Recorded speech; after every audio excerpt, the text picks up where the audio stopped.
हमने कॉन्स्टिट्यूशन की रक्षा की, संविधान की रक्षा की थी। ಕಳೆದ ಚುನಾವಣೆಯಲ್ಲಿ ನಾವು ಸಂವಿಧಾನದ ರಕ್ಷಣೆಯನ್ನ ಮಾಡಿದೀವಿ, ಸಂವಿಧಾನನ ಉಳಿಸಂತ ಕೆಲಸನ ಮಾಡಿದ್ದೇವೆ। ये जो किताब है इसमें भारत की हजारों साल की विचारधारा है। ಈ ಒಂದು ಪವಿತ್ರವಾದಂತ ಪುಸ್ತಕ ಏನಿದೆ, ಈ ಪವಿತ್ರವಾದಂತ ಗ್ರಂಥದಲ್ಲಿ ಭಾರತ ದೇಶದ ಸಾವಿರಾರು ವರ್ಷಗಳ ಇತಿಹಾಸ ಅಡಗಿದೆ।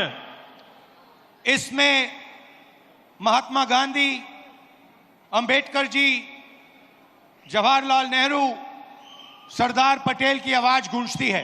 ಈ ಒಂದು ಪವಿತ್ರವಾದ ಗ್ರಂಥದಲ್ಲಿ ಮಹಾತ್ಮ ಗಾಂಧೀಜಿ ಅವರು, ಬಾಬಾ ಸಾಹೇಬ್ ಅಂಬೇಡ್ಕರ್ ಅವರು, ಜವಾಹರ್ಲಾಲ್ ನೆಹರೂಜಿ ಅವರು, ಸರ್ದಾರ್ ವಲ್ಲಭಭಾಯಿ ಪಟೇಲ್ ಅವರ ಧ್ವನಿ ಇದರಲ್ಲಿ ನಮಗೆ ಕೇಳಿ ಬರ್ತಾ ಇದೆ।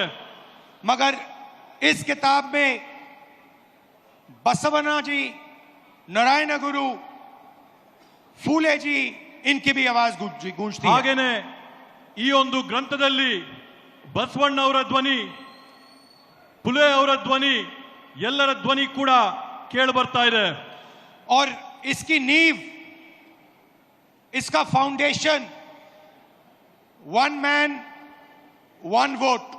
ಈ ಒಂದು ಪುಸ್ತಕದ ಮೂಲಭೂತ ಅಡಿಪಾಯ ಏನಂತಂದ್ರೆ ಒಬ್ಬ ಮನುಷ್ಯನಿಗೆ ಒಂದೇ ಮತ ಅನ್ನಂತದ್ದು ಅದರ ಅಡಿಪಾಯ। हर हिंदुस्तानी नागरिक को यह संविधान एक वोट का अधिकार देता है। ಪ್ರತಿಯೊಬ್ಬ ಭಾರತೀಯ ಪ್ರಜೆಗೂ ಕೂಡ ಈ ಸಂವಿಧಾನ ಪುಸ್ತಕದ ಮುಖಾಂತರವಾಗಿ ಒಂದೇ ಒಂದು ಮತದ ಹಕ್ಕು ಎಲ್ಲರಿಗೂ ಕೂಡ ಕೊಡುವಂತದ್ದು। पिछले चुनाव में बीजेपी ने कहा, मोदी जी ने, इनके नेताओं ने इस पर आक्रमण किया। ಕಳೆದ ಚುನಾವಣೆಯಲ್ಲಿ ಬಿಜೆಪಿಯ ಮುಖಂಡರುಗಳು, ನರೇಂದ್ರ ಮೋದಿಜಿ ಅವರು, ಅವರ ಪಕ್ಷದ ಕಾರ್ಯಕರ್ತರು ಈ ಒಂದು ಪವಿತ್ರವಾದಂತಹ ಗ್ರಂಥದ ಮೇಲೆ ಬೇರೆ ಬೇರೆ ರೀತಿಯಾದಂತಹ ಪ್ರಹಾರಗಳನ್ನ ಮಾಡಿದ್ದಾರೆ। हिंदुस्तान की संस्थाओं को खत्म करके इस पर आक्रमण किया। ಭಾರತ ದೇಶದ ವಿವಿಧವಾದಂತಹ ಸಂಸ್ಥೆಗಳನ್ನ ಅದರ ಮೇಲೆ ಪ್ರಹಾರ ಮಾಡಿ ಈ ಒಂದು ಸಂವಿಧಾನನ ಮುಗಿಸಂತ ಷಡ್ಯಂತ್ರ ಪ್ರಯತ್ನ ಮಾಡಿದ್ರು। पिछले चुनाव में हमारे सामने एक सवाल उठा।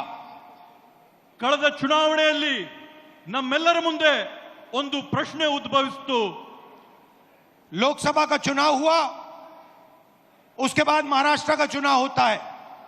ಲೋಕಸಭೆಯ ಒಂದು ಚುನಾವಣೆ ಆಯಿತು, ಆ ಲೋಕಸಭೆಯ ಚುನಾವಣೆಯ ಬೆನ್ನಲ್ಲೇನೆ ಮಹಾರಾಷ್ಟ್ರ ರಾಜ್ಯದಲ್ಲಿ ಅಲ್ಲಿನ ವಿಧಾನಸಭೆಯ ಚುನಾವಣೆ ಆಯಿತು। लोकसभा में हमारा गठबंधन महाराष्ट्र के चुनाव को जीतता है। ಮಹಾರಾಷ್ಟ್ರದ ಲೋಕಸಭೆಯ ಚುನಾವಣೆಯಲ್ಲಿ ನಮ್ಮ ಇಂಡಿಯಾ ಮೈತ್ರಿಕೂಟ ಅಲ್ಲಿರ್ತಕ್ಕಂಥ ಚುನಾವಣೆಯಲ್ಲಿ ಜಯನ ಸಾಧಿಸುತ್ತೆ। और फिर 4 महीने बाद बीजेपी महाराष्ट्र में विधानसभा जीतती है। ಅದಾದ ನಂತರ ಕೇವಲ 4 ತಿಂಗಳೊಳಗೆ ಬಿಜೆಪಿಯಲ್ಲಿ ವಿಧಾನಸಭೆಯ ಚುನಾವಣೆಯಲ್ಲಿ ಗೆಲುವನ್ನ ಸಾಧಿಸುತ್ತೆ। आश्चर्यजनक नतीजा था।